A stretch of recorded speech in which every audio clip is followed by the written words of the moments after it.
같이 부탁하시겠습니다.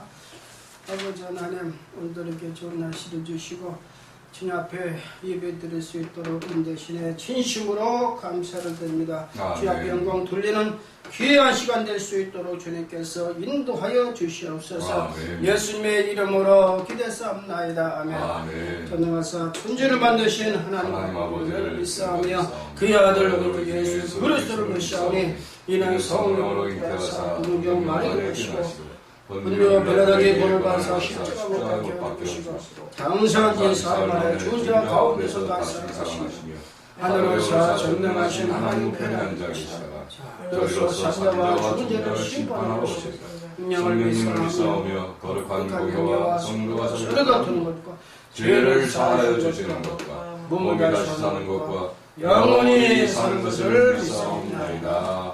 아멘. 아멘. 찬송가 부르겠습니다. 135장.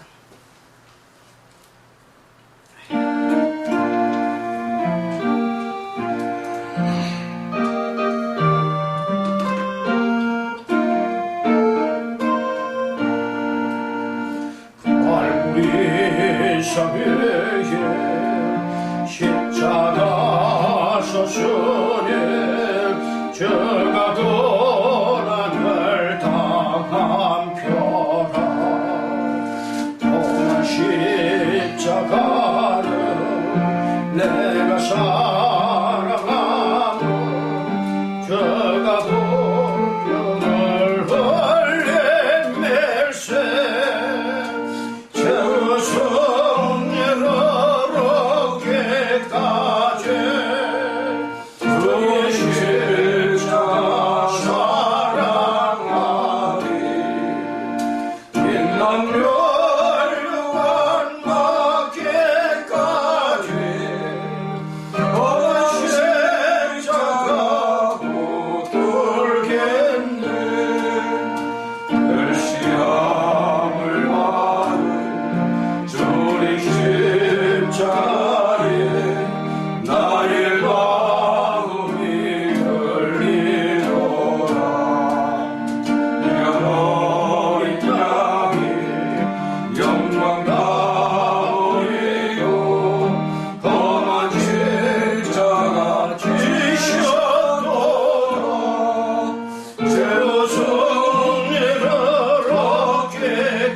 성령여 강림하사 그다음에 186장.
정케 하신 주 나를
주소서 건재히 못받아 일기를 하던데 한없이 넓고 그는데 되돌아 주소서 내가 주께로 지금 가오리 골고 나의 보혈로 날 씻어주소서 그 피가 남속에 더 전부됩니다 내 기도 소리 들어서 다 돌아가소서 내가 주께로 지금 가오리 돌고 나의 보혈로 날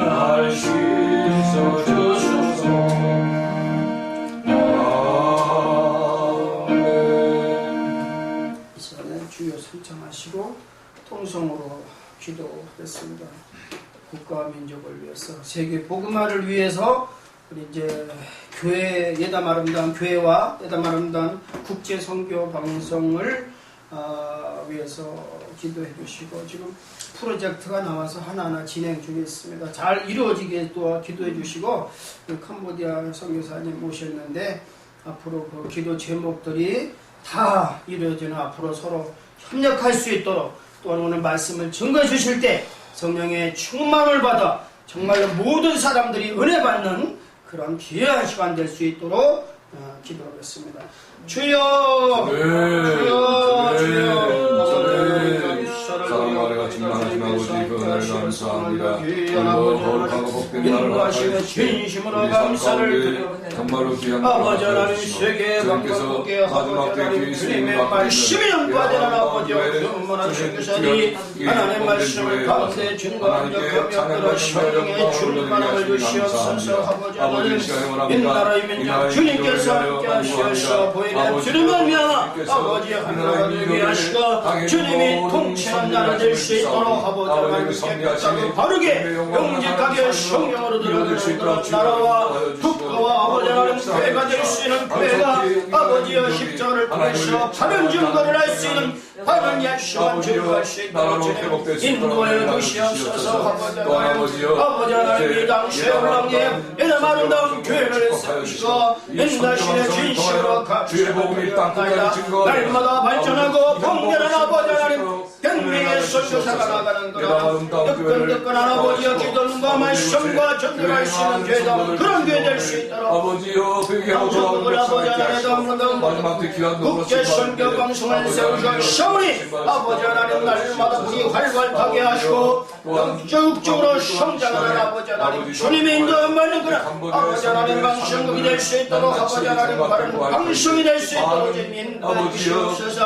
아버지 하나님 또한 이렇게 캄보디아 선교사님 오셨습니다. 주님께서 함께 하시어서 오늘 아버지 하나님 다 주님께서 인도해 주시어서 꿈과 비전이 그대로 이루어지는 놀라운 역사가 나타날 수 있도록 서로 협력할 수 있는 아버지 하나님 주여 주님께서 소유의 기도연처럼 아버지 하시와 갈렙처럼 수익받는 아버지 하나님 건강을 허락해 주시옵소서. 오늘 또한 아버지 하나님 말씀을 전할 때 성령의 충만을 입어 아버지 하나님 귀한 말씀을 전할 수 있도록 주님께서 인도하여 주시옵소서.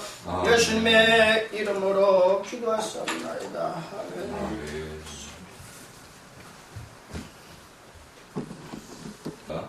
로마서 12장 1절로 2절까지의 말씀 합독하도록 합니다. 로마서 12장 1절로 2절까지의 말씀을 합독하도록 합니다.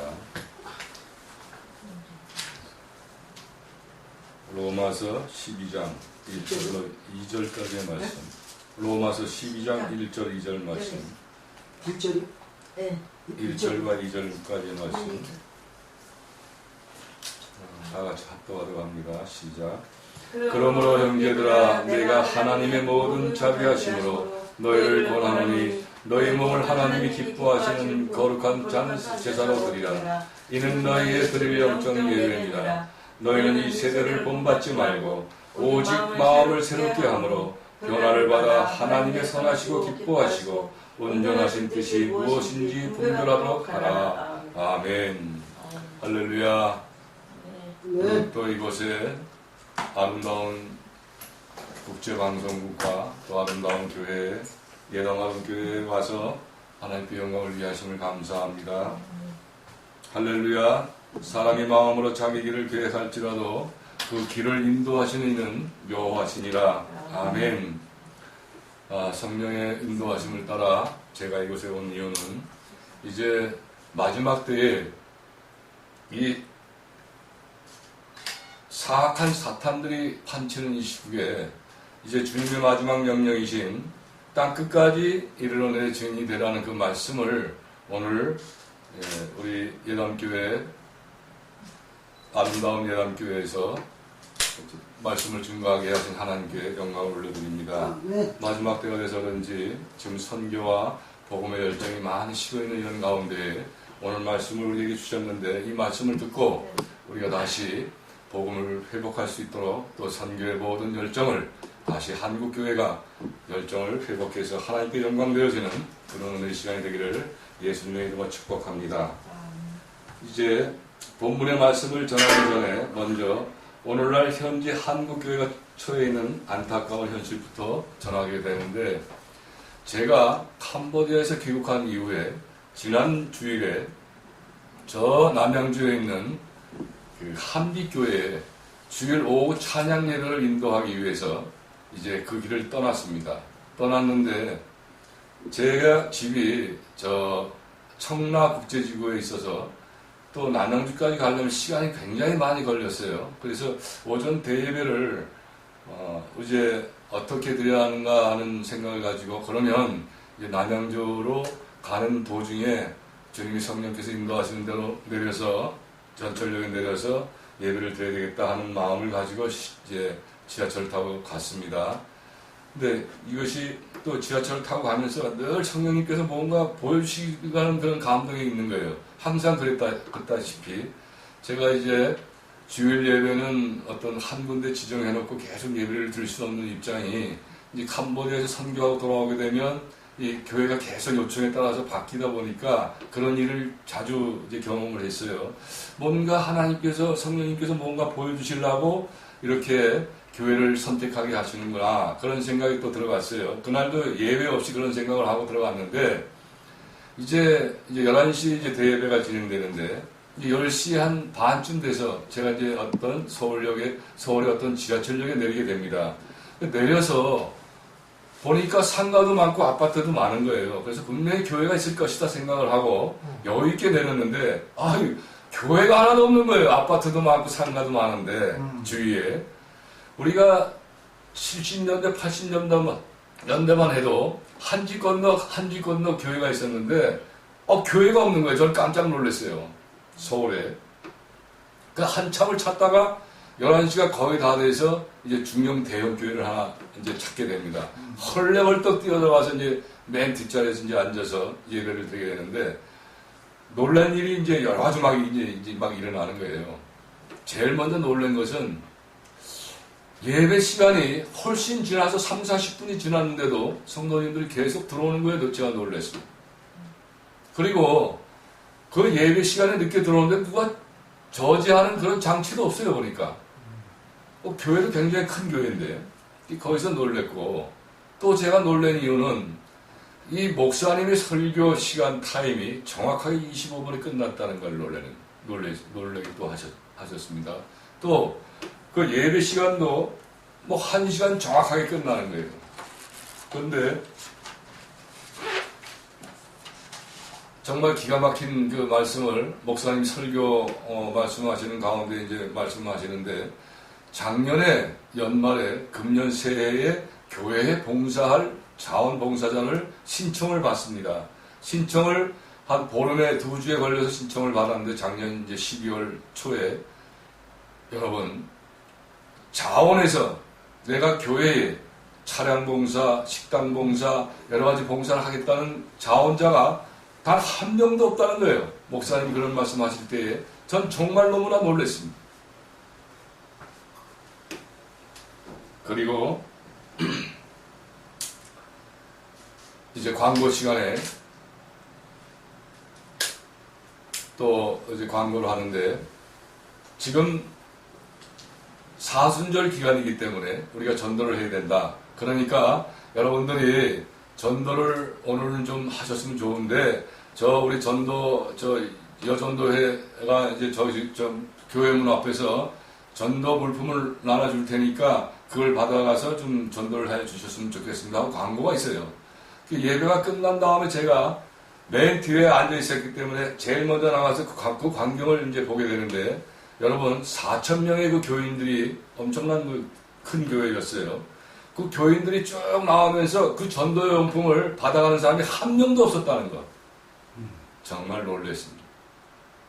이게 오늘날 한국의 현실입니다. 그리고 그 다음 주에 제가 이제 캄보디아에서 한국 능력 시험을 합격을 하고 이제 한국에 근로한 청년들을 매년 이제 매월 이제 섬기는 그 가까운 그 근로지에 그 교회와 연계시키는 사역을 계속 해왔는데 8년 전서부터 해왔는데, 제가 그 사역을 시작한 2011년도에는 그래도 그 캄보디아에 한국 근로하는 캄보디아 청년들을 그 근무지에 있는 가까운 교회에 연계를 시키려고 하면, 양육을 연계시키면 10분 목사님 중에 한 2-3분은 그래도 호응을 해주셨어요. 그런데 8년이 지난번에 제가 이제 울산 그 언양과 경주를 이제 2 청년을 연계시키기 위해서 이제 내려가게 됐는데, 요즘은 한 10개 교회에서 1명 찾기도 어려워요. 섬기겠다. 그 청년들을 섬기겠다. 또 연계를 받아서 제가 그 청년들을 한국 근로 생활할 동안에 계속 예배를 드리면서 그 청년을 양육시키겠다 하는 목사님들이 10분에 20분에 1명 정도예요. 지금은. 전에는 그래도 20분 중에 한 5-6명, 7-8명 됐었는데 그만큼 많이 복음의 열정이 식어졌다는 얘기입니다. 저는 매년 동안에 전국을 다니면서 그 교회에 그런 어떤 복음에 대한 열정이나 선교에 대한 열정을 구석구석 잘 살필 수 있는 그런 눈을 가지게 하셨습니다. 그런데 정말 지금은 이 교회들, 한국 교회가 전국에 크고 작은 교회 할 것 없이 이 복음에 대한 열정, 선교에 대한 열정이 정말 없습니다. 없어. 땅에 떨어졌어요. 자, 왜 그럴까요? 그것은 거듭난 우리들 그리스도인들이 진정한 회개 생활이 없이 그저 어린아이처럼 오랜 동안 젖만 먹고 있었지 단단한 식물을 먹지 않았기 때문에 그렇습니다. 따라서 오늘 이 시간에 우리가 받는 말씀은 이와 같은 상황들이 왜 일어나고 있는가, 그리고 어떻게 이를 대처해야 하는가에 대해 말씀을 받을 때에 우리는 그동안 오래된 고정관념과 또 편견들을 모두 버리고 성령이 대연하시는 귀한 말씀만을 받아 우리 모두에게 큰 복이 되는 그러한 시간이 되시기를 진정으로 축원합니다. 네. 사랑하는 사역자 여러분, 오늘 이 시간에 우리가 받는 본문의 말씀이 담겨져 있는 로마서의 말씀들은 성경 말씀 66권 중에서도 우리들의 구원에 관한 길을 가장 확실히 조명한 말씀들이기 때문에 많은 사람들이 이 로마서를 일컬어서 성경의 다이아몬드서라고 말까지 하고 있습니다. 그런데 여러분, 이렇게 중요한 말씀이 담겨져 있는 오늘 로마서 본문 로마서 말씀을 1장 1절부터 16장 끝절까지 말씀들을 잘 살펴보게 되면 어느 한 특별한 그 단어와 용어가 계속 꾸준히 거듭해서 사용되고 있음을 볼 수가 있는데, 바로 오늘 받은 본문 첫 말씀인 그러므로입니다. 그러므로. 그리고 이와 같은 의미가 같은 용어인 이러므로와 그런즉까지를 모두 합쳐서 살펴보면 무려 50회가 넘게 사용이 되고 있음을 알 수가 있습니다. 그러면 왜 성령님께서는 이 로마서에 이 그러므로의 말씀을 가장 많이 사용하도록 하셨을까요?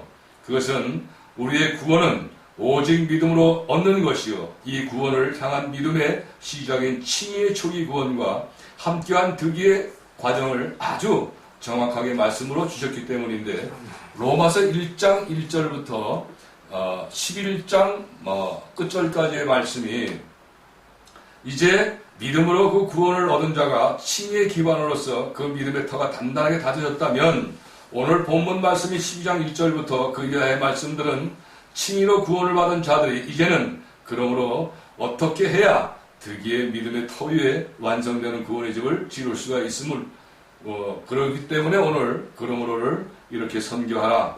그러므로 이렇게 선교하라는 말씀을 주신 것입니다. 그런데 여러분, 주님은 오늘 우리들에게 그러므로 이렇게 하라라는 신앙생활의 그 지침에 대해 오늘 이 짧은 본문 말씀으로 아주 간단하고 명확한 가르침을 주셨는데 그 첫째가 우리의 몸을 산 제사로 하나님께 드리라는 것입니다.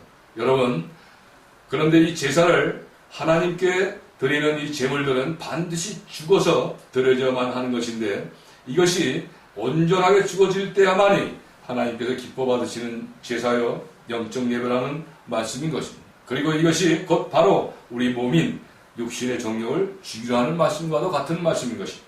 두 번째, 그러므로 이 세상을 본받지 말라고 말씀하셨습니다. 이 세상을 요한 1서 2장 15절 이하의 말씀에서는 육체의 정욕과 안목의 정욕 그리고 이생의 자랑으로 말씀을 하시면서 주님은 바로 이런 것들을 본받지 말라고 하시는 것입니다. 그리고 세 번째, 그러므로 너희 마음을 새롭게 하여 변화를 받으라고 말씀하시는데 결국 마지막 때에는 사람의 이 인권주의가 세상을 지배하게 되는 것도 그 주체는 사람들의 옛사람이요 또한 자아요 자기라고도 하는 죄의 정욕인 것을 깨닫고 이제 그리스도의 사람들은 육체와 함께 그 정과 욕심을 십자가에 못 박음으로써 성도들 모두가 새 사람이신 예수 그리스도로 옷 입고 변화를 받아 사는 것이 이 마지막 때에 하나님의 선하시고 기뻐하시고 온전하신 뜻이라고 아주 간단하고 명확한 그 말씀을 오늘 본문의 말씀으로서 우리에게 주신 것입니다. 그러나 여러분, 오늘날 이 땅의 교회와 또 그 구성원들의 현실들을 한번 상상해 보십시오. 과연 어떠합니까? 이 그러므로가 없는 대부분의 교회들과 그 구성원들은 이미 예수님을 믿는 믿음으로 다져져 있는 그 믿음의 터 위에 있으면서도 계속해서 믿음만을 강조하다 보니 이 믿음의 터 위에 이 그러므로의 말씀이 요구되는 실체의 집은 아예 지을 생각조차 못하고 있는 것이 오늘날의 현실인 것입니다. 그런데 이분들의 큰 문제는 영적으로 성장하고 있는 다른 성도들이 이 믿음의 터 위에 집을 지으려는 것을 방해하고 있다는데 그 문제가 있는 것입니다. 무슨 율법주의자니, 행위주의자니, 금욕주의자니, 무슨 신기주의자들이 판단하면서도 오히려 이들은 다른 복음을 전하고 있다고 정죄하고 있다는 것이 문제인 것입니다. 그런데 여러분, 이러한 다른 복음에 대해서 성경은 아주 명확하게 말씀하고 있습니다. 갈라디아서 1장 6절부터 20절까지의 말씀을 찾아서 합독하도록 합니다. 갈라디아서 1장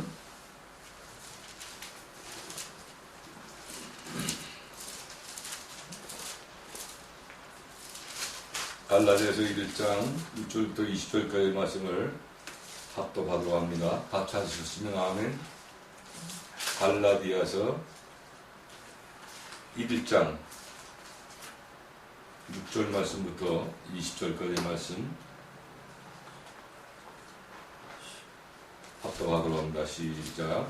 그리스도의 은혜로 너희를 부르신 이를 이같이 속히 떠나 다른 복음 쫓는 것을 내가 이상히 여기노라. 다른 복음은 없나니 다만 어떤 사람들이 너희를 요란케 하여 그리스도의 복음을 변하려 함이라. 그러나 우리나 혹 하늘로부터 온 천사라도 우리가 너희에게 전한 복음 외에 다른 복음을 전하면 저주를 받을지어다. 우리가 전에 말하였거니와 내가 지금 다시 말하노니 만일 누구든지 너희 받은 것 외에 다른 복음을 전하면 저주를 받을지어다. 이제 내가 사람들에게 좋게 하랴 하나님께 좋게 하랴 사람에게 기쁨을 구하랴 내가 지금까지 사람의 기쁨을 구하는 것이었다면 그리스도의 종이 아니니라. 형제들아, 내가 너희에게 알게 하노니 내가 전한 복음이 사람의 뜻을 따라 된 것이 아니라 이는 내가 사람에게서 받은 것도 아니요 배운 것도 아니요 오직 예수 그리스도의 계시로 말미암은 것이라. 내가 이전에 유대교회에 있을 때 행한 일을 너희가 들었거니와 하나님의 교회를 친히 핍박하여 잔해하고 내가 내 동족 중 여러 연갑자보다 유대교를 지나치게 믿어 내 조상의 유전에 대하여 더욱 열심히 있었으나 그러나 내 어머니 태로부터 나를 택정하시고 은혜로 나를 부르신 이가 그 아들을 이방에 전하기 위하여 그를 내 속에 나타내시기를 기뻐하실 때에 내가 곧 혈육과 은을 하지 아니하고 또 나보다 먼저 사도된 자들을 만나려고 예루살렘으로 가지 아니하고 오직 아라비아로 갔다가 다시 다메섹으로 돌아왔노라. 그 후 3년 만에 내가 게바를 신방하려고 예루살렘에 올라가서 저와 함께 15일을 유할세 주의 형제 야고보 외에 다른 사도들을 보지 못하였노라. 보라 내가 너에게 쓰는 것은 하나님 앞에서 거짓말이 아니로라. 아멘. 7절 말씀에 다른 복음이라는 것은 다만 어떤 사람들이 우리를 요란케 하여 그리스도의 복음을 변하게 한다는 말씀이고 10절 말씀에서는 성령께서 사도 바울을 통해 내가 지금까지 전한 복음이 사람을 기쁘게 한 것이었다면 그리스도의 종이 아니라고 아주 강력한 어조로 말씀을 하십니다. 즉 순수 복음은 사람들의 생각이나 지식에서 온 것이 아님을 11절과 12절 말씀에서 확실하게 말씀을 해주시는데 이 말씀은 아주 중요한 말씀이기 때문에 제가 다시 한번 말씀 봉독할 때에 여러분들은 들을 귀 있는 분들이 되시길 바랍니다. 아멘. 형제들아 내가 너희에게 알게 하노니 내가 전한 복음이 사람의 뜻을 따라 된 것이 아니라 이는 내가 사람에게서 받은 것도 아니요 배운 것도 아니요 오직 예수 그리스도의 계시로 말미암는 것이라. 아멘. 여러분 성경은 지금 무엇을 다른 복음이라고 말씀하십니까? 사람의 뜻을 따라 전하는 복음이 다른 복음이요 사람들에게 받은 것들이 다른 복음이요 또 사람에게서 버린 것들이 배운 것들이 바로 다른 복음이라는 말씀인 것인데 이것은 곧 오늘날 사람들에게 의해서 만들어진 신학문이요 교리요 교회법들이 인간의 정력에 의해 다른 복음이 될 수도 있다는 그런 말씀인 것입니다. 그렇다면 여러분 왜 그럴까요? 세상 신학이나 교리나 교회 헌법 등은 성경의 말씀처럼 성령에 의한 것이 아니라 세상적이요 마귀적이요 또 인간들의 완전 부패요 완전 타락한 죄의 정욕이 개입했을 가능성이 있을 수도 있으므로 이것은 바로 하나님 앞에 온전할 수가 없기 때문에 그렇습니다. 여러분 그러면 무엇이 다른 복음이 아닌 순수 복음이라는 말씀이십니까? 그것은 오늘 성경 말씀대로 오직 예수 그리스도의 계시가 순수 복음인 것인데 말씀이 육신되셔서 이 땅에 오신 예수 그리스도를 말씀하고 있는 성경 66권의 모든 특별 계시의 말씀과 또 지속되는 예수 그리스도의 일반 계시의 말씀만이 순수한 복음이 될 수 있다는 그런 말씀인 것입니다.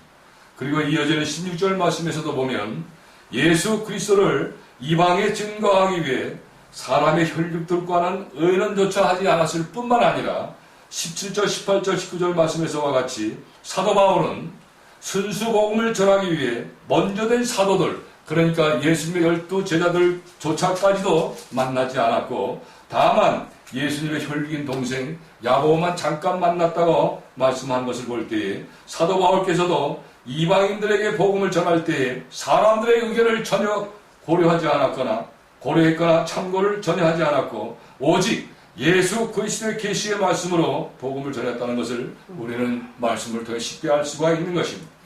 여러분 말씀이 이와 같은 데에도 오늘날 믿음의 터 위에 득위의 집을 지으려는 영적인 성도들을 향해 이들은 왜 비판하고 판단하면서 이단이라고까지 정죄하고 있는 것일까요? 여러분 한번 곰곰이 생각을 해보십시오.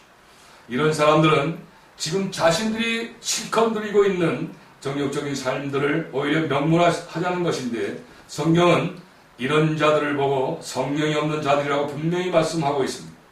유다서 1장 17절에서 19절까지의 말씀을 찾아 합독하기 바랍니다. 요한일서 바로 직전에 있죠. 말씀이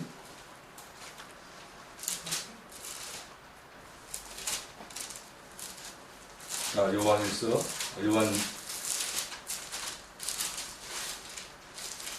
요한 1, 2, 3, 4 다음에 유다서 1장 17절 19절까지의 말씀 다 같이 합독하라고 합니다. 유다서 1장 17절 18절 19절 말씀 시작. 사랑하는 자들아, 너희는 우리 주 예수 그리스도의 사도들의 미리 한 말을 기억하라. 그들이 너희에게 말하기를 마지막 때에 자기의 경건치 않는 정력대로 행하며 기로하는 자들이 있으리라 하였나니, 이 사람들은 당을 짓는 자며 육에 속한 자며 성령은 없는 자니라. 아멘.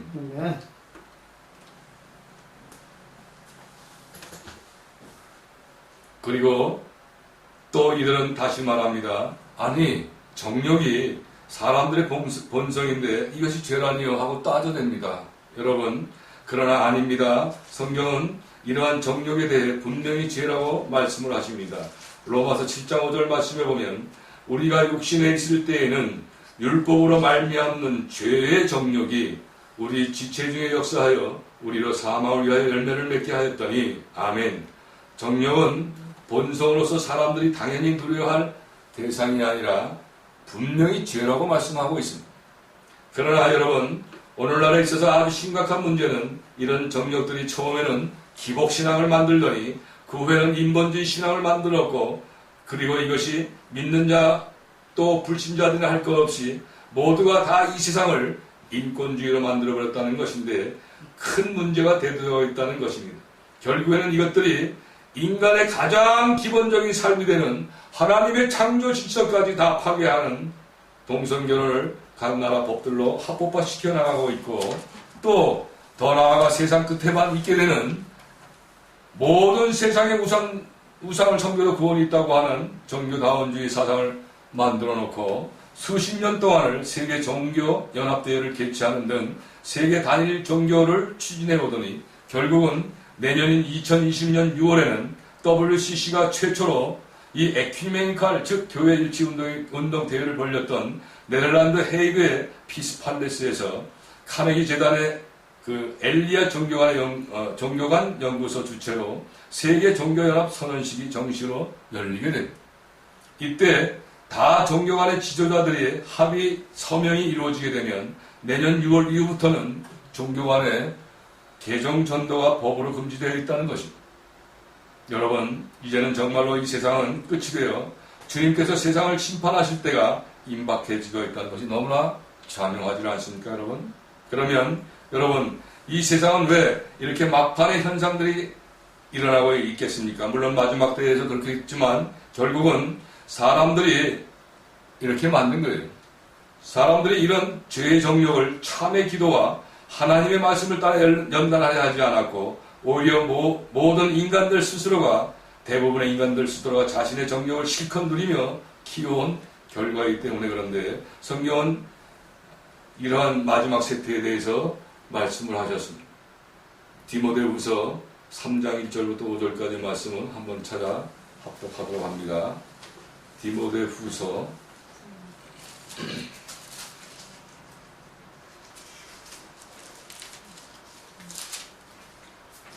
3장 1절부터 5절까지 말씀. 시작. 내가 이것을 알라. 말세에 고통하는 때가 이르니 사람들은 자기를 사랑하며 돈을 사랑하며 자궁하며 교만하며 회방하며 부모를 거역하며 감사치 아니하며 거룩하지 아니하며 무정하며 원통함을 풀지 아니하며 참소하며 절제하지 못하며 사나우며 선한 것을 좋아하지 아니하며 배반하여 팔며 조급하며 자고하며 쾌락 사랑하기를 하나님 사랑하는 것보다 더하며 경건의 모양은 있으나 경건의 능력은 부인하는 자니 이 같은 자들에게서 내가 돌아서라. 아멘. 마지막 때에 나타나는 세태에 대해 미리 성경은 예언으로 지적하신 말씀인데, 사람들은 죄의 정욕에 의해 그리스도로 옷을 입으라는 명령의 말씀을 갈라디아서 3장 27절에서도 말씀하셨습니다. 그리고 여러분, 성경 66권 전체를 한번 순서대로 자세히 한번 우리가 짚어보게 된다면 이 인간의 죄의 정욕에 대해 먼저 성경 첫 번째 말씀인 창세기 말씀에서 하나님이 창조하신 피조인간 아담이 하나님의 명령을 어기고 하나님을 대적한 것이 원인이 되어 원죄가 발생하는 말씀부터 시작이 됩니다. 선악과 시험의 말씀인데, 아담은 이 시험에서 하나님께 받은 자신의 자유의지로서 선과 악을 알게 하는 선악과를 선택합니다. 이때 먹고 싶어하는 식욕인 육체의 정욕과 보고 싶어하는 안목의 정욕, 그리고 지혜롭게 되고 싶어하는 영향력인 이생의 자랑이 결국은 모든 사람의 원죄를 소유하게 되는 근본이 되게 하셨고, 또 되게 했고, 또 이것이 하나님을 대적해 하는 원인이 되었기 때문에 이것을 반드시 연단시켜 없애버려야만 되는 죄의 정력이 우리 모든 인류에게 발생하게 된 시초의 말씀을 주신 것입니다. 그리고 다음 출애굽기 말씀에서는 하나님께서 이제 모든 성도의 모형인 이스라엘 백성들을 죄악 세상에서 상징하는 애굽에서 탈출을 시키시고, 성도들의 신앙생활을 상징하는 광야를 거쳐서 천국을 상징하는 가나안 땅을 길을 걷게 하셨는데, 이때 이스라엘 백성들이 약 40일 정도면 갈 수 있는 가나안 땅을 무려 하나님은 40년 동안을 풀 한 폭이 물도 없는 그런 사나운 환경의 광야의 길을 걷게 하셨습니다. 그 이유는 바로 성도들의 영속 깊은 곳에 뿌리 내려져 있는 이 죄의 정력을 하나님의 전적인 은혜와 또 성도의 자유가 연속되어 연단시킴으로써 정결케 하시려는 목적으로 40년 연단의 환경을 조성하신 것입니다. 그리고 레위기 말씀에서도 하나님께서는 모세의 10계명을 통해 613가지의 율법을 받게 하셨는데, 365가지의 율법은 하지 말라는 계명으로서 하나님을 대적하게 하는 죄의 정력들을 이제 하지 말라는 말씀을 주셨습니다. 그리고 248가지의 율법은 하나로서 성령의 열매를 맺는 일을 하라고 말씀을 주셨습니다. 그 다음 민수기 1장 1절 말씀 이하에서도 보면 이제 이스라엘 자손들이 애굽 땅에서 나온 후 제2년 2월 1일에 여호와께서는 시내 광야 배막에서 모세에게 지시를 하시는데, 각 지파 중에서 싸움에 나갈 만한 만 20세 이상의 남자들을 계수하게 하십니다. 숫자를 세어보니 이때 모두 60만 명이었고, 이제 또 이스라엘 백성들이 광야 연단 40년 생활을 마치고 천국을 상징하는 가나안 땅에 들어가기 바로 직전에 여호와께서는 또 요단강 가까이서 이제 그 이스라엘 백성들을 계수하게 하십니다. 그런데 민수기 26장 말씀에서 보면 이때에도 계수된 인원은 60만 명으로서 40년 전에 홍해를 건너기 시작할 때에 인구조사한 그 60만이 이제 그 40년 연단 생활을 다 끝내고 가나안 땅을 들어가기 바로 직전에도 인구조사를 했을 때에 똑같이 60만 명입니다.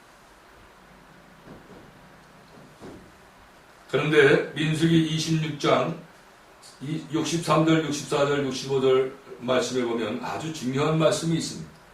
제가 말씀을 봉독합니다. 이는 모세와 제사장 엘르아살이 계수한 자라. 그들이 여리고 맞은편 요단가 모압 평지에서 이스라엘 자손을 계수한 중에는 모세와 아론이 시내 광야에서 계수한 이스라엘 자손을 한 사람도 들지 못하였으니, 이는 여호와께서 그들에게 대하여 말씀하시기를 그들이 반드시 광야에서 죽으리라 하셨습니다. 이러므로 여분네의 아들 갈렙과 눈의 아들 여호수아 외에는 한 사람도 남지 아니하였더라. 아멘. 이 당시 이스라엘 백성들의 평균 수명은 약 90세였습니다. 그런데 40년 전 1차 인구 조사 때에 이제 애굽에서 막 태어났거나 또 아직 20세가 안 되었던 갓난아이들과 청소년들이 이제 40년이 지난 2차 인구 조사 시기에 그들의 나이가 40에서 60세가 아직 안 되었다는 그런 남자들도 모두 죽었다는 말씀이 되는 것입니다. 이것이 무슨 말씀이십니까, 여러분? 물론 역사적인 사실이지만 성경이 말씀하시는 가장 중요한 핵심은 이 땅의 모든 성도들이 40년 광야 연단 과정을 통해 선악과를 따먹게 하고 하나님을 대적하게 했던 자기 또는 옛사람과 겉사람이라고도 하는 죄의 정력 60만이 모두 연단을 받아 반드시 죽어야 가나안 땅, 즉 천국에 갈 수 있다는 것을 상징적으로 말씀을 하신 것입니다. 그리고 이러한 연단에 대해서 신명기 8장 1절로부터 6절까지 말씀으로 시작을 합니다. 아주 중요한 말씀이니까 한번 찾으셔서 합독하시기 바랍니다. 신명기 8장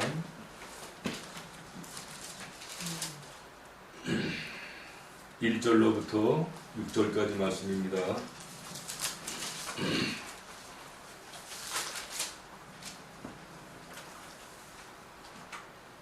합독합니다. 시작. 내가 오늘날 명하는 모든 명령을 너희는 지켜 행하라. 그리하면 너희가 살고 번성하고 여호와께서 너희의 열정에 맹세하신 땅에 들어가서 그것을 얻으리라. 내 하나님 여호와께서 이 40년 동안에 너로 광야의 길을 걷게 하신 것을 기억하라. 이는 너를 낮추시며 너를 시험하사 내 마음이 어떠하든지 그 명령을 지키는지 안 지키는지 알려 하시니라.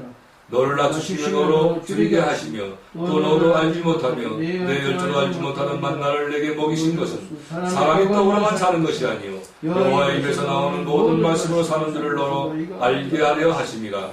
이 40년 동안에 내 의복이 헤어지지 아니하였고 내 발이 불을 트지 아니하였느니라. 너는 사람이 그 아들을 징계함같이 내 하나님 여호와께서 너를 징계하시는 줄을 마음에 생각하고 내 하나님 여호와의 명령을 지켜 그들을 행하며 그를 경외할지니라.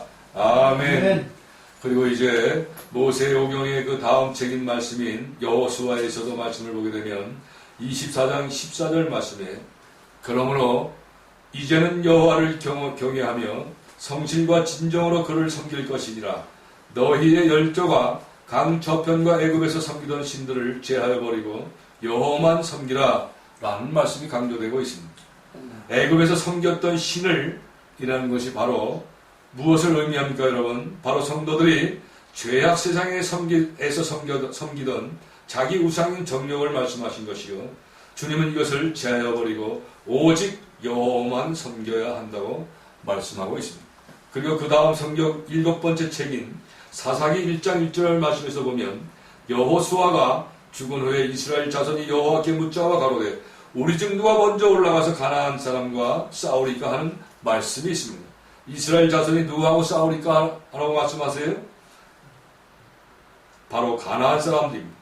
가나안 사람들과 싸워야 한다고 주님께 여쭙니다. 여기서 가나안 사람이란 바로 가나안 7족을 말하는 것인데, 이 가나안 7족은 천국을 침노하기 위해 싸워서 반드시 이겨야 하는 대상이며, 그런 바로 죄의 정력에 의해 저질리게 되는 7가지 가증한 죄의 성질을 말하는 것입니다.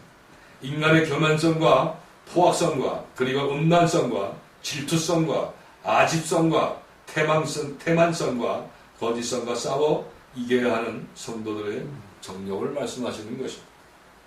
그 다음에 성경 말씀의 8번째인 룻기서에서도 보면 나오미의 며느리인 두 이방인의 여인의 행적이 기록되어 있습니다. 모함 여인으로 오르바와 룻의 이야기가 소개가 됩니다. 룻기 1장 15절 말씀에 보면 나오미가 또 가로되 보라, 내 동서는 그 백성과 그 신에게로 돌아가니 너도 동서를 따라 돌아가라 라고 시어머니인 나오미가 둘째 며느리 룻에게 권유하는 말이 있습니다. 내 동서인 오르바는 그 백성과 그 신에게 돌아갔으니 너도 따라가라고 말을 하는 것은, 여러분 이 말의 의미가 무엇이겠습니까? 오르바가 자신의 자유의지 선택에 따라 자기 정욕을 마음대로 누릴 수 있는 환경인 세상으로 갔으니까 작은 며느리 룻, 너에게도 세상에 갈 수 있는 권한을 주겠다는 그런 말씀입니다. 그러나 룻은 여기서 정욕적인 세상이 아니라 자기 시어머니의 하나님을 선택을 했고 40년 광야 연단의 좁은 길을 걷습니다. 그런데 오랜 지난 후에 두 모함 여자에게 각각 걸어갔던 길에 대해서 성경은 평가를 합니다. 세상의 넓은 길로 걸어갔던 오르바의 행적은 아예 기록조차도 없습니다. 그러나 천국 가는 길인 좁은 길을 걸어갔던 룻의 결과만 기록이 되어 있는데, 룻은 예수 그리스도를 상징하는 보아스와 결혼을 하게 되고 다윗의 할아버지인 오벳을 낳게 되는 영광스러운 상급이 주어지게 됨을 보게 됩니다.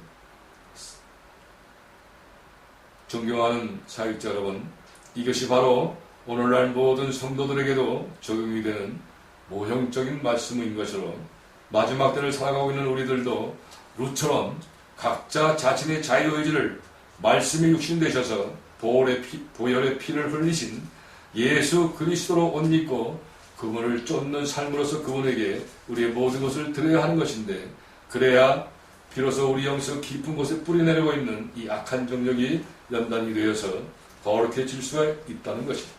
아멘. 아멘.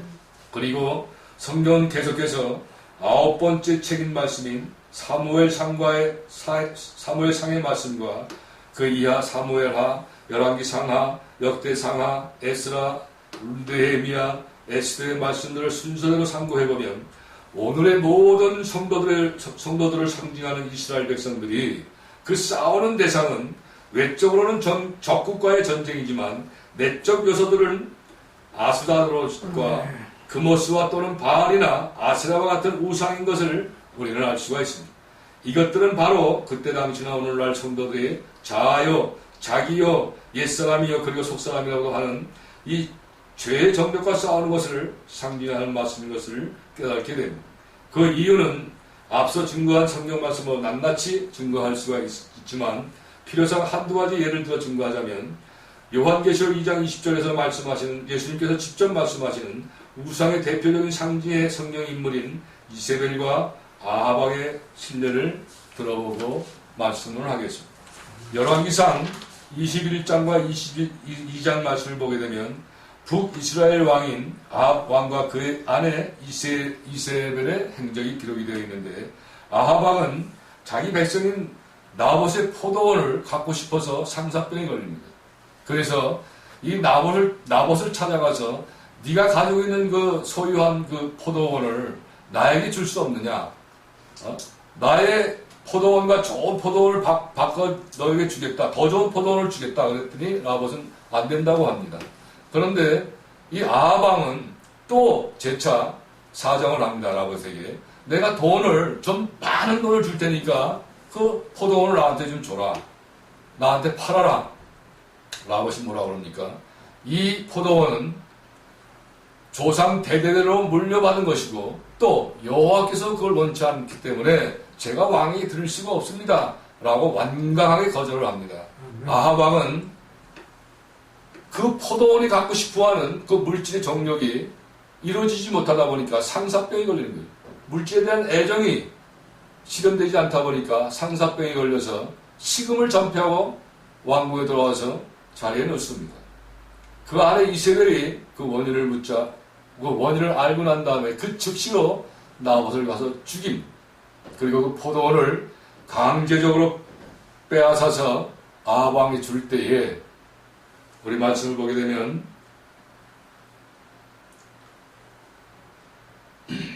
이 말씀 중에 그 아합 왕은 오늘날 성도를 상징하는 것이고 또 이세벨은 사악한 사탄을 상징합니다.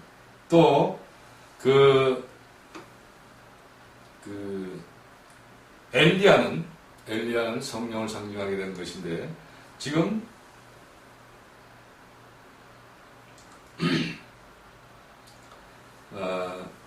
이 엘리야 선지자는 그런 행적을 본 아합 왕에게 회개할 것을 촉구합니다. 이때 아합 왕이 그 즉시 자기 옷을 찢고 굵은 배로 몸을 동이고 금식하며 회개하는 상황이 기록되어 있습니다. 우리 이 말씀 한번 확인해 볼까요? 열왕기상 21장 24절부터 29절까지의 말씀 한번 찾아 합독하도록 합니다. 열왕기상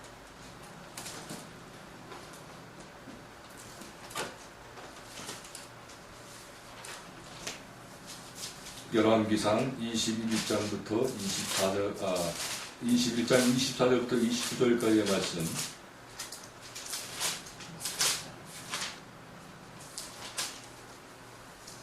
자, 합독합니다. 시작. 아합에게 속한 자로서 성읍에서 죽은 자들은 개들이 먹고 그래서 죽은 자는 공중의 새가 먹으리라 하셨느니라. 예로부터 아합과 같이 스스로 팔려 여호와 보시기에 악을 행한 자가 없음은 저가 그 안에 이세벨에게 충동되었습니다. 저가 여호와께서 이스라엘 자손 앞에서 쫓아내신 아모리 사람의 모든 행한 것 같이 이삭에게 복종하며 심히 간강하게 해야 했더라. 아합이 이 모든 말씀을 들을 때에 그 옷을 찢고 굵은 배로 몸을 동이고 금식하고 굵은 배에 누우며 행보도 천천히 한지라. 여호와의 말씀이 디뎁 사람 엘리야에게 임하여 가라사대 아합이 내 앞에서 경비함을 내가 보느냐. 저가 내 앞에서 경기함을 인하여 내가 재앙을 저의 시대에 내리지 아니하고 그 아들의 시대에 그 집에 재앙을 내리라 하셨더라. 아멘. 회개를 받아주셨다는 말씀인 것입니다. 그리고 사실상 우리 성경책을 쭉 한번 보게 되면 이것이 인간의 정력이라는 것은 어느 성경마다 계속해서 이게 들춰납니다, 이게. 그리고 계속해서 이제 이어지는 욥기에서도 보면, 예를 들자면 여러분, 이제 그 이스라엘 백성들이 사무엘상 15장에 보게 되면 이스라엘 백성들이 블레셋 군대와 싸워서 이제 그 여호와의 언약궤를 블레셋 군대에게 뺏깁니다. 또 블레셋 군대가 그 여호와의 언약궤를 7개월 동안 보유하면서 엄청난 그 저주를 받다 보니까 결국은 그 언약궤를 이스라엘에게 돌려준다고 해서 이제 그 암소 2마리에다가 이제 그 궤를 싣고 벳세메다로 이제 보내게 합니다. 그런데 여러분, 벳세메다에서 그 하나님의 법궤를 본 그 벳세메다의 모든 사람들은 죽었다라고 말씀을 합니다. 여러분, 그때 당시 벳세메다에는 총 인구가 해도 5만이 넘지는 않는데 성경은 5만 70인이 죽었다라고 말씀하고 있습니다. 이것이 바로 물론 그 백성도 죽은 것도 역사적인 사실이지만 가장 중요한 것은 바로 우리 인간들의 죄의 정력을, 자아를, 겉사람을, 옛사람이 죽었다는 그런 상징인 것입니다. 그리고 그 다음 책인 욥기에서도 보게 되면 2장 10절 말씀에 나의 가는 길을 오직 그가 아시나니 그가 나를 연단하신 후에는 내가 전군같이 나오리라 라고 고백을 하고 있고, 또 욥기 40장 5절 6절 말씀에서 또 욥은 고백을 합니다. 내가 주께 대하여 귀로 듣기만 하였사옵더니 이제는 눈으로 주를 배움나이다. 그러므로 내가 스스로 화나고 티끌과 재 가운데서 회개하나이다. 아멘. 그리고 욥기 다음의 성경책인 시편의 말씀에서도 성도들의 이 연단에 대한 말씀은 계속되는데, 특이한 점은 이 시편의 말씀은 예언서도 아니면서도 구약 중에서 이 이사야서와 함께 메시아로서 우리 주 예수 그리스도에 대한 예언을 가장 많이 담고 있다는 말씀인 것입니다. 이제 예수님께서 신약 성경에도 보게 되면 부활하신 후에 엠마오로 가고 있는 두 제자에게 나타나셔서 그때 그 모세오경을 비롯해 이 구약의 성경 말씀들이 예수님 자신에 관한 것인 것을 자세하게 설명을 해주셨다는 말씀이 나옵니다. 또 바로 이어서 예수님은 승천하시기 직전에 연한 제자에게 마지막 유언의 말씀을 하셨을 때에도 모세의 율법과 선지자의 글과 시편의 주님의 가르쳐 기록한 모든 것이 이루어져야 하는데, 이것은 예수 그리스도의 이름으로 죄사함을 얻게 하는 회개가 예루살렘으로부터 시작하여 모든 족속에 전파될 것이라고 기록되었다라고 말씀을 하고 있습니다. 우리 모두 누가복음 24장 27절과 또한 44절부터 48절의 말씀을 차례대로 봉독하도록 합니다. 누가복음 24장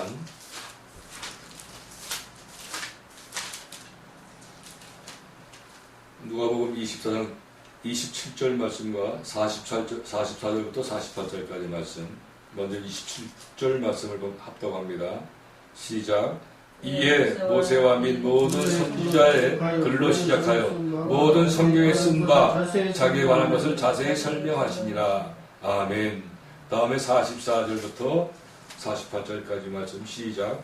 또 이르시되 내가 너희와 함께 있을 때에 너희에게 말한 바 곧 모세의 율법과 선지자의 글과 시편에 나를 가리켜 기록한 모든 것이 이루어져야 하리라 한 말이 이것이라 하시고, 이에 저희 말씀을 여러 성경을 깨닫게 하시고, 또 이르시되 이같이 그리스도가 고난을 받고 제3일에 죽은 자 가운데서 살아나는 것과 또 그 이름으로 제사함을 얻게 하는 회개가 예루살렘으로부터 시작하여 모든 족속에게 전파될 것이 기록되었으니 너희는 이 모든 일의 증인이라.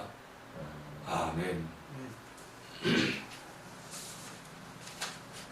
시편에 예수님을 가리켜 기록된 모든 것이 이루어져야 한다는 말씀과 주님의 이름으로 죄 사함을 얻게 되는 회개가 모든 족속에게 전파될 것이 기록되었다라는 말씀이 무슨 말씀이겠습니까, 여러분? 그것은 말씀의 육신이 되어 이 땅에 오신 예수 그리스도를 믿고 그의 말씀들을 지킬 때에 죄 사함을 얻게 된다는 그러한 진정한 참 회개가 이루어지게 되고, 비로소 성도들이 죄의 정력이 연단되어 정결해지는 복음이 전파되어야 할 것이 기록되었다는 말씀인 것이며, 그리고 이 시편 말씀은 모두 150편으로서 그 중에 3분의 1인 49편의 말씀들이 무명의 성도들에게 기록하게 하셨습니다. 이름이 없습니다. 이 시편의 3분의 1에 해당되는 말씀의 배경도 바로 성도들의 광야 40년 연단 환경에 의해 기록하게 하셨던 것입니다. 그리고 176절로 가장 긴 절의 말씀이 담겨져 있는 시편 119편의 말씀에서 보면 이것도 무명 성도에 의해서 기록하게 하셨는데, 신앙생활을 하고 있는 성도들의 연단에 있어서 가장 중요한 것이 무엇인가를 제시하셨습니다.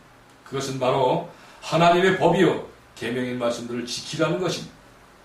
말씀을 살펴보면 행이 완전하여 여호와의 법과 증거를 지키는 자와 여호와를 구하는 자가 복이 있다는 말씀으로 시작됩니다. 119편 1절과 2절을 보게 되면 이런 말씀이 나옵니다. 이렇게 시작이 되며 그 중간에 보게 되면 주의 법도라는 말씀이 48회나 거론되었고, 또 주의 율례가 22회, 주의 계명이 24회, 주의 규례가 14회, 주의 율법이 2회, 그리고 주의 말씀이 34회, 모두 145회나 기록하심으로써 이 성도들이 정욕을 연단받기 위해서는 이 하나님의 말씀이 반드시 실천되는 자유의지가 있어야 한다고 말씀하고 있습니다. 아멘. 그리고 다니엘서 12장 10절의 말씀에서도 마지막 때에는 많은 사람이 연단을 받아 스스로 정결케 하며 희게할 것이다 라고 말씀하셨고, 스가랴 13장 8절에서 9절 말씀에서도 말씀하시는데, 이 온 땅에서 3분의 1은 멸절하고 그 3분의 1은 하나님이 불 가운데 던져서 은같이 연단하고 금같이 시험할 것인데, 그때 비로소 연단을 받아 정결케 된 성도들과 하나님의 관계가 성립됨을 말씀하고 계십니다. 그리고 구약의 마지막 책인 말라기 3장 2절 3절 말씀에서도 보면 결국은 이렇게 연단을 받은 성도들이 정결해짐으로써 하나님의 의로운 제물, 곧 익은 열매로서 여호와께 드리게 되는 것을 분명하게 말씀하고 있습니다. 말라기 3장 2절과 3절 말씀을 찾아봉독하도록 합니다. 구약성경 제일 마지막 말씀이죠. 말라기 3장 2절과 3절 말씀 다같이 합독합니다. 시작. 그의 임하는 날을 누가 능히 당하며 그의 나타나는 때에 누가 능히 서리요. 그는 금을 연단하는 자의 불과 표백하는 자의 잿물과 같은 것이라. 그가 은을 연단하여 깨끗게 하는 자같이 앉아서 레위 자손을 깨끗하게 하되 금, 은같이 그들을 연단하려니 그들이 의로운 제물을 나 여호와께 드릴 것이니라. 아멘. 아멘. 아멘. 그리고 이제 말라기에서 신약성경으로 넘어가죠, 여러분. 그 신약성경을 말씀에도 보게 되면 또 이 자세히 이 신약성경 27권을 묵상해 보면 신약성경 전체의 말씀 가운데 이 정욕이란 그 용어가 모두 19번이 사용됨을 보게 됩니다. 아주 특이한 것은 이 정욕이라는 말씀을 기록하게 하신 그 기자는 모두 5분입니다. 5분으로서 예수님과의 관계성이 가장 가까웠던 인물들이라는 것이 특이한 점입니다. 먼저 이방인의 사도로 부르심을 받은 사도 바울께서는 로마서에 3번을 사용하게 하셨고, 디도서에서 1번, 그리고 고린도전서에 1번, 모두 5번을 이 정욕에 대한 말씀을 기록하게 하셨습니다.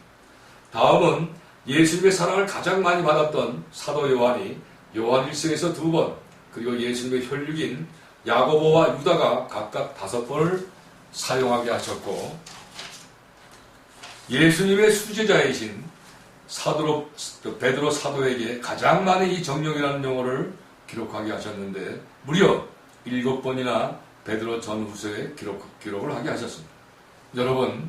여러분들은 이 대목에서 무엇인가 깨달아지질 않습니까? 예수님 생전에 예수님과 가장 가깝게 그리고 가장 많이 닮았던 제자 베드로는 불과 5장의 말씀으로 비교적 짧은 말씀인 베드로 전서에 이것 정령을 제어하기 위해서는 반드시 십자가의 고난이 요구가 된다는 이 고난의 용어를 무려 17번이나 사용하게 하십니다. 또 오늘 받는 말씀에 이 그러므로의 말씀도 15번이나 기록하게 하신 것을 우리는 기억을 해야 합니다. 그리고 이렇게 많은 고난을 받을 때에 비로소 죄의 정력이 그치고 오직 하나님의 뜻을 쫓는 자가 되었다고 분명히 베드로전서 4장 1절부터 3절까지의 말씀을 합니다. 그러므로 그리스도께서 이미 육체의 고난을 받으셨으니 너희도 같은 마음으로 갑옷을 삼으라. 이는 육체의 고난을 받은 자가 죄를 그침이었으니 그 후로는 다시 사람의 정력을 쫓지 않고 오직 하나님의 뜻을 쫓아 육체의 남은 때를 살려 하려 함이라. 너희가 음란과 정력과 술취함과 방탕과 연락과 무법한 우상 숭배를 하여 이방인의 뜻을 쫓아 행한 것이 지나간 때가 족하도다. 아멘. 그리고 예수님께서 사랑하셨던 제자인 사도 요한에게도 이 정력에 대해 한 말씀을 주셨는데 이 세상에 있는 모든 것이 다 정력이고 또 이 정력은 잠깐 동안만 지나간 것에 불과한 것으로서 성도는 오직 이것을 연단하시는 하나님의 뜻을 쫓아야 한다고 요한일서 2장 15절에서 17절까지의 말씀을 하십니다. 제가 봉독합니다. 이 세상이나 세상에 있는 것을 사랑치 말라. 누구든지 세상을 사랑하면 아버지의 사랑이 그 속에 있지 아니하니 이는 세상에 있는 모든 것이 육신의 정력과 안목의 정력과 이생의 자랑이니 다 하나님께로 쫓아온 것이 아니요 세상으로 쫓아온 것이라. 이 세상도 그 정력도 지나가되 오직 하나님의 뜻을 행하는 이는 영원히 거하느니라. 아멘. 그리고 주님은 이런 하나님의 뜻을 쫓기 위해서는 우리 자신들을 직접 하나님께 드리는 대가가 반드시 치러져야 된다고 요한계시록 3장 18절에서 19절까지 말씀하십니다. 제가 또 봉독합니다. 이거 주님께서 직접 말씀하신 것입니다. 내가 너를 권하노니 내가 불로 연단한 금을 사서 부여하게 하고 흰옷을 사서 입어 벌거벗은 수치를 보이지 않게 하고 안약을 사서 눈에 발라 보게 하라. 물은 내가 사랑하는 자를 책망하여 징계하노니 그러므로 내가 열심을 내라 회개하라. 아멘. 존경하는 사역자 여러분, 예수님을 믿으면 우리는 반드시 구원을 받습니다. 그런데 그냥 믿기만 하고 천국에 그냥 가면 됐지. 왜 무엇 때문에 주님은 우리에게 이런 정력이 연단되어 정결케 되기를 원하시는 이유가 과연 무엇인가? 의문을 가질 수가 있습니다. 여러분, 그것은 바로 우리의 상급과 우리에게 주님은 상급을 주시기 위한 것입니다. 아멘. 두 종류의 상급인데 먼저는 고린도전서 12장 12절부터 27절까지의 말씀으로서 그리스도의 몸이요 지체의 각 부분이 되는 상급이며 이는 지금도 천국에서 진행되고 있는 그런 상급인 것입니다. 그런데 여러분, 사람의 인체를 다룬 학문을 보게 되면 사람의 육체에는 겉으로 보기에는 형체의 눈과 코와 입과 귀 등 손과 발의 지체가 있고 이 신체 안으로는 위장과 심장과 같은 중요한 내부 지체가 있고 또 뼈도 모두 211개가 있으며 이 운동 근육은 서로 짝이 지어져 있는데 그 조직체가 800가지로서 450쌍이 있다고 합니다. 그런데 그리고 이 신체 내부 깊숙이에는 약 10만 개의 유전자인 DNA와 약 50조 개의 세포가 있는데 이 어마어마하게 많은 세포가 똑같은 형태가 하나도 없고 모두 다르다고 합니다. 우리 창조주이신 우리 주님 정말 놀랍지 않습니까, 여러분? 이와 같이 한 사람의 지체에는 눈과 코와 입과 손과 발에 중요한 지체가 있는가 하면 또 오장육부와도 같은 지체가 있고 또 유전자나 세포와 같이 지극히 작은 지체도 있는데 저나 여러분들은 그저 부끄러운 구원을 받아 예수님의 세포와 같은 작은 지체가 되지 말고 예수님의 가장 중요한 지체인 눈과 입과 귀와 손과 발과 같은 상급으로 영원히 천국에서 누리는 자가 되셔야 하지 않겠습니까? 아멘. 그리고 또 한 가지 다른 상급은 이제 완성될 천국인 새하늘과 새 땅에서 우리가 부활체가 된 후에 예수님과의 관계가 상급으로 주어지게 되는데 요한계시록 21장 1절로 7절까지의 말씀에서와 같이 신부와 아들과 백성의 관계를 이루는 상급입니다. 또 다시 한번 축복합니다. 우리 모두 예수님의 신부가 되는 그 상급을 받기를 축원합니다. 아멘. 그리고 또 성경은 이 상급에 관한 말씀을 히브리서 11장 6절과 24, 25, 26절에서도 말씀하십니다. 제가 분석합니다. 믿음이 없이는 기쁘시게 못하나니 하나님께 나아가는 자는 반드시 그가 계신 것과 또한 그가 자기를 찾는 자들에게 상을 주시는 이심을 믿어야 할지니라. 아멘. 믿음으로 모세는 장성하여 바로의 공주의 아들이라 칭함을 거절하고 도리어 하나님의 백성과 함께 고난받기를 잠시 죄악의 낙슬을 누리는 것보다 더 좋아하고 그리스도를 위하여 받는 능력을 애굽의 모든 보화보다 더 큰 재물로 여겼으니 이는 상 주심을 바라봅니다. 아멘. 여러분, 오늘 본문 말씀을 기록하신 사도 바울께서는 이 상을 받기 위해 무려 16년 동안이나 예수님의 십자가의 고난에 참여하는 삶을 사셨습니다.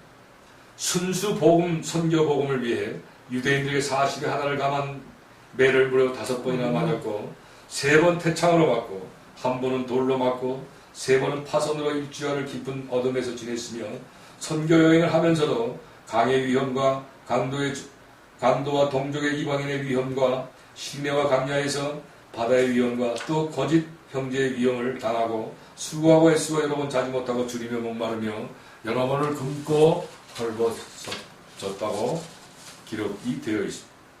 이와 같이 예수님의 순수 복음 선교를 위해서는 자기의 육체, 즉 죄정력을 십자가의 고난과 주님의 은총으로 정결하게 연단된 사도 바울께서는 결국 셋째 하늘을 소유하게 되는 상급을 받게 됩니다. 고린도 후서 12장 1절로 4절까지 말씀이 있습니다. 한번 찾아보실까요? 고린도 후서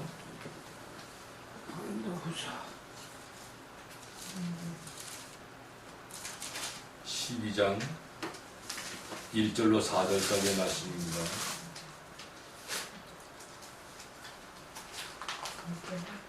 (12장 1절로 4절까지의 말씀). 이제 사도 바울께서 정말 그 자신의 죄의 정욕을 연단하기 위해서 주님의 십자가의 고난을 참여합니다. 참여하는 그 결과가 바로 하나님께서 상을 주시기 위하심인데, 구원은 물론 구원을 받는 것, 천국의 상을 주시기 위해서 그 말씀이 분명히 기록이 되어 있습니다. 다 같이 합독합니다. 시작. 무익하나마 내가 부득불 자랑하노니 주의 반찬과 계시를 말하리라. 내가 그리스도 안에 있는 한 사람을 아노니 14년 전에 그가 셋째 하늘에 이끌려간 자라. 그가 몸 안에 있었는지 몸 밖에 있었는지 나는 모르거니와 하나님은 아시느니라. 내가 이런 사람을 아노니 그가 몸 안에 있었는지 몸 밖에 있었는지 나는 모르거니와 하나님은 아시느니라. 그가 낙원으로 이끌려 가서 말할 수 없는 말을 들었으니 사람이 가히 이르지 못할 말이로다. 아멘. 사랑 존경하는 동역자 여러분, 지금 이 시간 여러분과 제가 받고 있는 이 말씀들은 성경 66권 전체 말씀의 맥이요 핵심이 되는 진리의 말씀들입니다. 따라서 오늘 주님은 이런 말씀들을 받고 있는 우리들을 향해 아주 두렵고 떨리는 말씀을 하시는데, 이제 마지막으로 하나님 말씀을 찾아 합동하도록 합니다. 누가복음 12장 47, 48절 말씀입니다. 누가복음, 정말 들고 떨리는 말씀을 주님께서 주십니다. 누가복음 12장 47, 48절.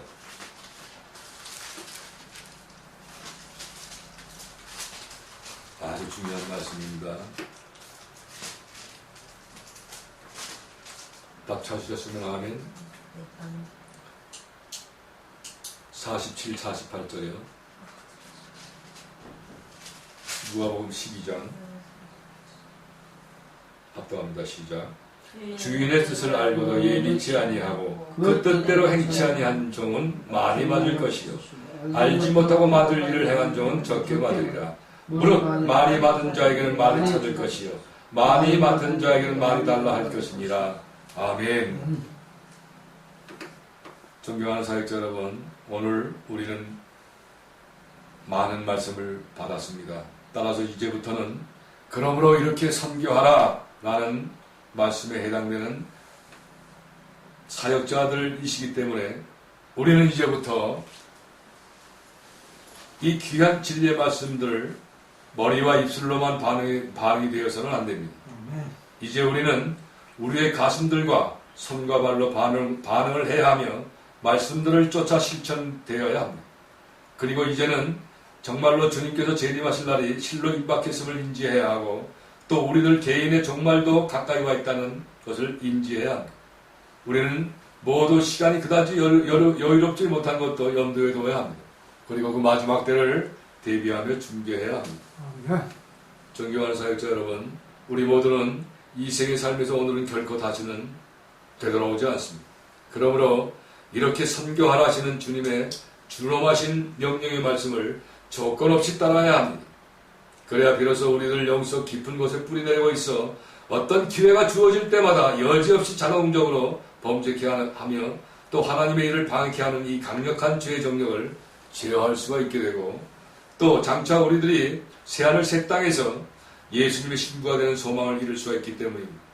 따라서 이 자리에서 귀한 말씀을 받고 계신 여러분들과 저와 모두는 이후부터 하나님의 말씀들을 모두 실천하는 사역자들이 됨으로써 이와 같이 예수님의 신부가 되는 소망을 이루기를 예수님의 이름으로 축복합니다.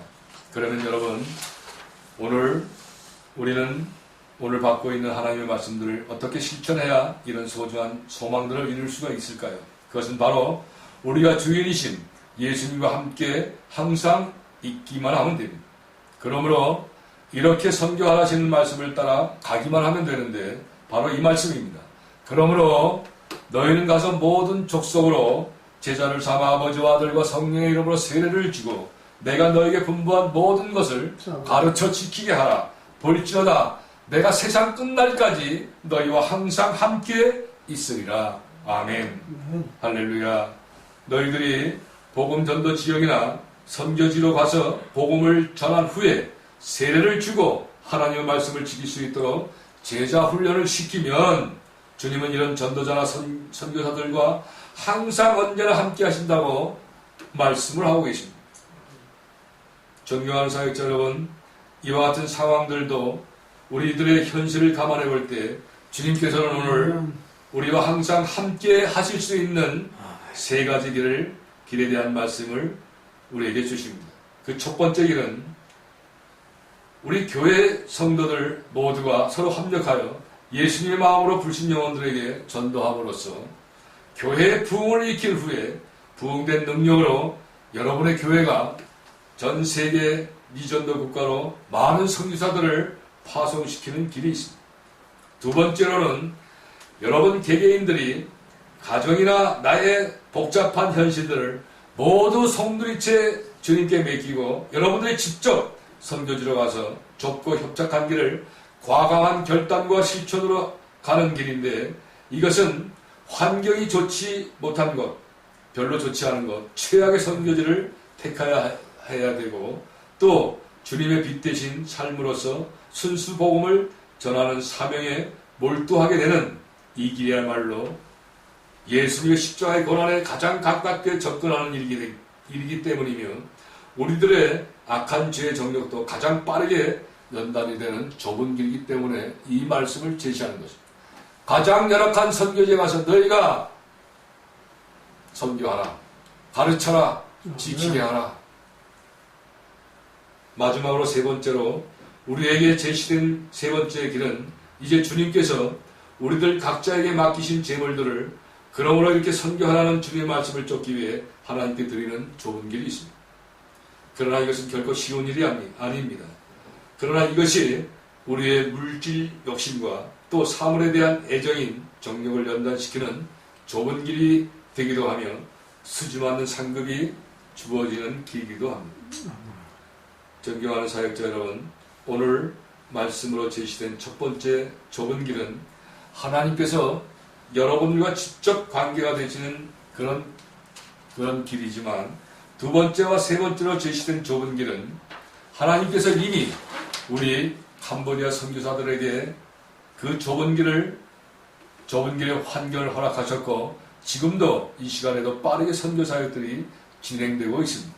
이 때문에 여러분들 중에 혹시 이 캄보디아 선교를 희망하시는 분은 별도의 선교의 탐방 없이 바로 즉시 이 귀한 좁은 길을 가실 수가 있게 되시는데, 지금 이 시간에도 그 더운 열대지방인 캄보디아에서 모든 충성을 하나님께 드리며 좁은 길을 걷고 있는 네 분의 선교사들을 함께 하실 수가 있게 됩니다. 여러분들도 이제 너무나 더워서 섭씨 38도 넘는 그 열악한 환경에서 주님의 불꽃 같은 은혜로 자신들의 정력들이 연단됨으로 정결케 되어서 거룩한 도구로서 쓰임받게 되는 이 세상의 최고의 큰 축복이 경험될 수가 있게 됩니다. 할렐루야.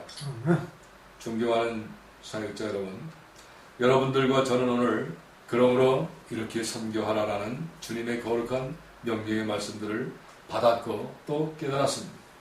따라서 이제부터는 나도 진정코 주님의 거룩한 도구로서 쓰임을 받고 나의 정력이 정결케 되는 은총을 받아 천국에서 주님의 중요한 지체가 되며 또 새하늘과 새 땅 천국에서 신랑이 되시는 예수 그리스도의 신부가 되어 영원한 승리자들이 되시기를 예수님의 이름으로 축복합니다. 아멘. 기도합니다. 사랑의 하나님, 은혜를 감사합니다. 오늘 이 귀한 예배 시간을 통하여 캄보디아의 선교의 그 비전을 제시했습니다.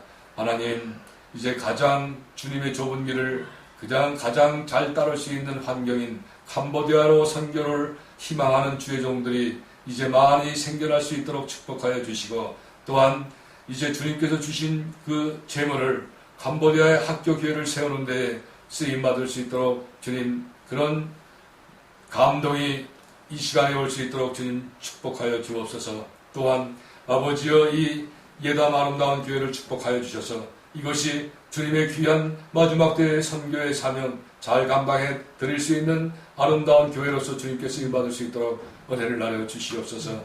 오늘 감사합니다. 이렇게 귀한 시간을 허락하여 주시고 이제 캄보디아의 선교에 대한 비전을 제시하게 하신 아버지여, 이제 마지막 때 우리가 진정으로 하나님의 상급을 얻기 위하여서도 주님께 충성을 다할 수 있는 은혜를 허락하여 주옵소서.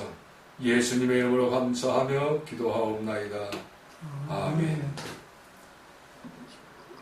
오늘 감사합니다. 그러므로 이렇게 선교하시라는 주님의 명령의 말씀대로 이제 결단하시고 이제 캄보디아 선교사의 좁은 길과 또 물질로서 캄보디아의 학교교회를 세우는 데 헌신하는 좁은 길을 시행하고자 하시는 분이 계시면 예단 아름다운 선교방송 예단 아름다운 교회의 김종호 목사님 전화번호 010-7938-3887번이나 010-4924-4912 이예담에게 전화를 주시면 자세하게 안내를 해드리겠습니다.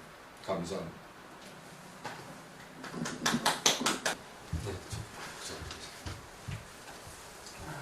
감사합니다.